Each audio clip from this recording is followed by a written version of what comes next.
সকলকে স্বাগত জানাই চ্যানেল রূপা মুখার্জিতে। কালকে নিশ্চয়ই আপনারা শুনেছেন যে সুপ্রিম কোর্টের তরফ থেকে মধ্যশিক্ষা পর্ষদ যে আবেদন করেছিল সেই আবেদনে একটি সাড়া মিলেছে। অর্থাৎ না তারা রায় বাতিল করেছেন এমন ব্যাপার না, তারা বলেছেন যাদের টেন্টেড লিস্টের নাম নেই, অর্থাৎ যাদের অযোগ্য তালিকায় নাম নেই, সেই সকল শিক্ষকরা স্কুলে গিয়ে পড়াতে পারবেন। কেন এই সিদ্ধান্ত নেওয়া হয়েছে? না, সকল পড়ুয়া ও শিক্ষা ভবিষ্যতের কথা মনে রেখে এই পদক্ষেপ নেওয়া হয়েছে।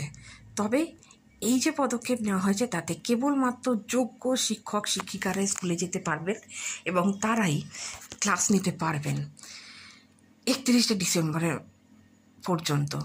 যদিও চাকরিহারা প্রার্থীরা বলছেন যে 31শে ডিসেম্বরের পর তাদের সংসার কি করে চলবে, অর্থাৎ 31শে ডিসেম্বর পর্যন্ত যাদের অযোগ্য তালিকায় নাম নেই, অর্থাৎ যারা যোগ্য তারা স্কুলে যেতে পারবেন, ক্লাস নিতে পারবেন, তাদের স্যালারি কন্টিনিউ হবে।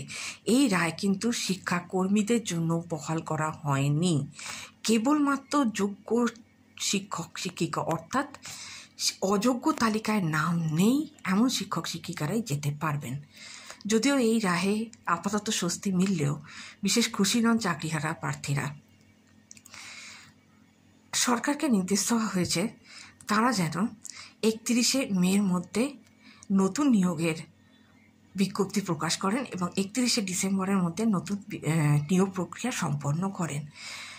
শিক্ষকদের একাংশ বলছেন যে তারা আরেকবার পরীক্ষা দিতে রাজি নন।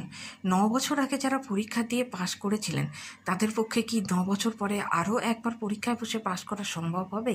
এ প্রশ্ন আগেও ছিল, এখনও আছে। নতুন কোনো আপডেট পেলে আবার আপনাদের জন্য নিয়ে আসবো। আজকে এই পর্যন্তই। ধন্যবাদ, নমস্কার।